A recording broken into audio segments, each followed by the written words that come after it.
Hi Taurus! Welcome pa sa ating channel. Ito ay inyong daily kabay tarot reading for February 4, 2025. Please be reminded kung naka-resonate kayo, comment down. Kung hindi kayo naka-resonate, ibigay niyo po sa iba kasi general reading po ito. This is for you Taurus ngayong February 4, 2025.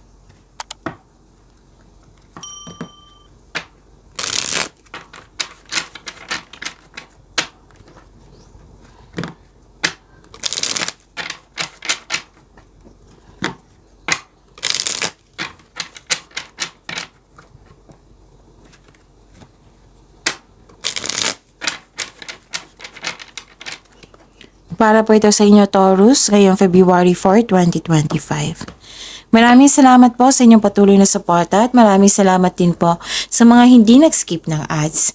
Gamitin ang reading na ito bilang gabay lamang sa mga hindi pa nag-subscribe. Subscribe na po kayo at click bell notification para malaman nyo na may bago tayong video. Para sa mga gusto magpa-reading po, may lumabas dyan sa screen nyo ngayon. Panoorin nyo po at sundin ang instruction. Spirit Guide, mga ganap po para kay Taurus ngayong February 4, 2025. I need 3 cards po.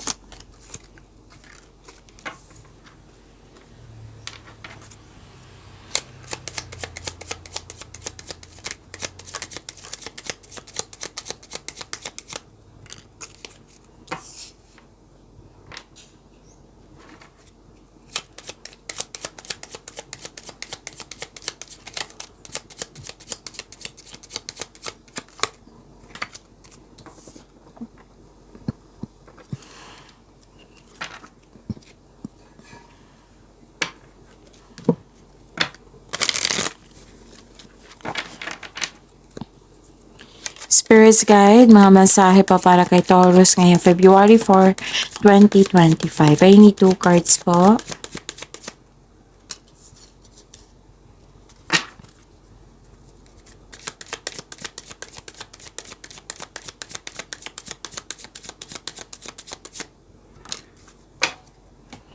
Okay. Taurus, ngayong February 4, 2025. February 4, 2025. Naka-receive kayo ng good news, so claim nyo ito, Taurus.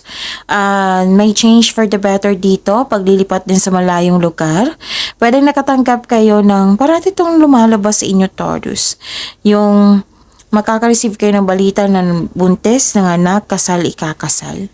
Nakikita ko rin dito na you are very happy kasi maraming ganap na nagustuhan mo, like rewards, acknowledgement, recognition, compliment, abundance, love is blooming, may nagbigay ng tulong sa inyo or may nagbigay ng regalo sa inyo, may nagbigay ng suporta sa iyo at nagbigay ng wisdom message nang siyang dahilan na na-motivate kayo. So the time is right to release old patterns and energies. You are ready to embrace change.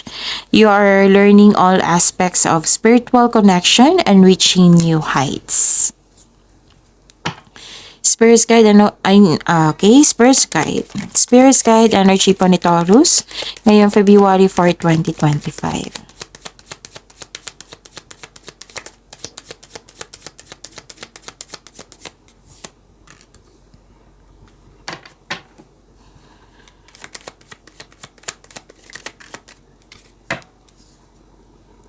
Kung may narinig kayo, may nakita kayong repeating message, meaning to say, pinupush ng cards nyo yan.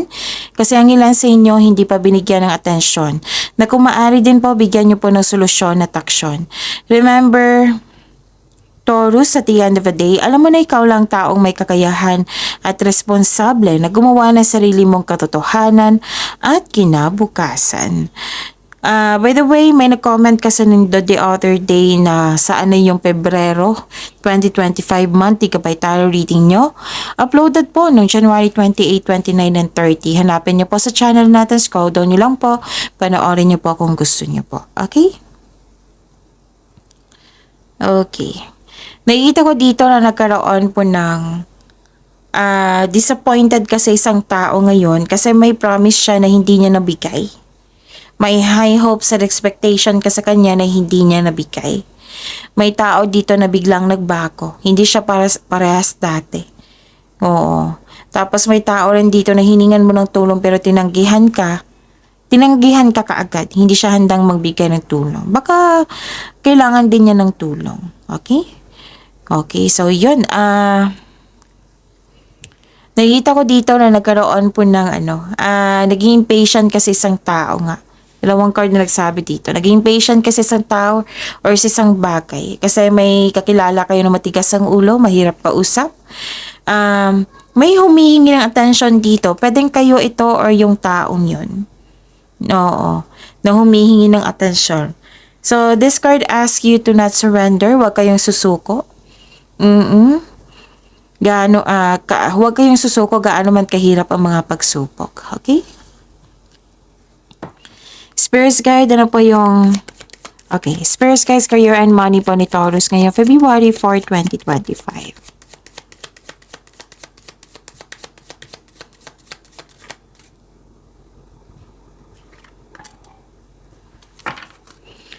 And the clarification of this card po.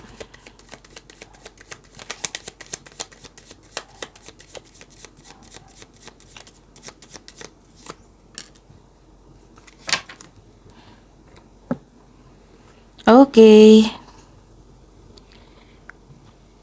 Nakikita ko dito na nagkaroon po ng sa career and money nyo to ha, may success pero nagkaroon ng delay. At least success ito yung hihintayin nyo. Delayed success to eh. So, a delay to your success in some way. This is disappointing, yes. Pero temporary lang po ito. Kailangan nyo lang maghintay. The delay is all part of the process. So, stick sa inyong plano at continue to work diligently. You're almost there. Huwag kayong mag-give up. Okay? Kailangan lang ng mahabang pasensya ngayon, Taurus. At nakita ko dito na dalawang card talaga nagsabi dito na may delay. Pero then delay sa travel. Delay sa nahinintay mo. Oo. Okay? Dalawang card din nagsabi dito na they are divinely timed. Yung delay po, they are divinely timed to highlight an important realization, something you need to recognize bago ka magpatuloy sa iyong gawain. Na let's say, nagkaroon siya ng delay kasi gustong may iparealize ang universe sa iyo bago dumating yung delay na iyon para magamit mo sa tama. Okay? So, yun. Spirits Guide, Love Life, Self-Love, Partnership, and Romance ni Taurus ngayong February 4, 2025.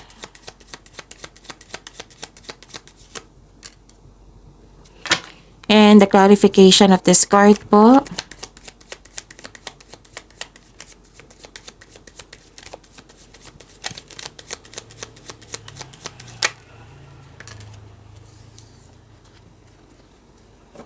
Okay.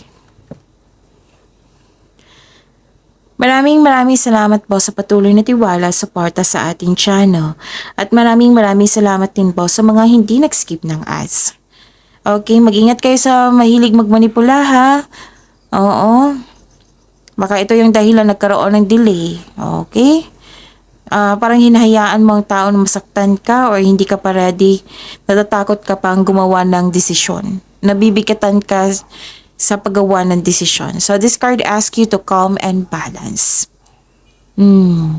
Puro pagbalanse to dito eh. Naging disbalance. Pwedeng disbalance sa inyong connection, sa inyong emotion. Basta dalawang card na po nagsabi dito. Kailangan lang pagbalanse po eh. This card asks you to save money, control on overspending. Baka ito yung concern nyo. Regarding sa money. Kasi may nakita ko ditong tension. May concern sa irresponsable. So, kailangan ng pag-uusap niyan. Okay?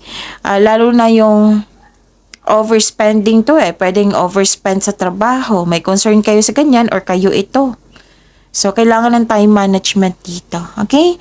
Pag-uusap po. Yan yung sinabi ng card dito. Control and pag-uusap. Control your overspending. At pag-uusap. Okay? Pagyamanin niyo po yung blessings na binigay sa inyo, Taurus. See you tomorrow. Please like, subscribe, and click po button for notification para updated po kayo sa daily tarot reading natin. Maraming salamat po.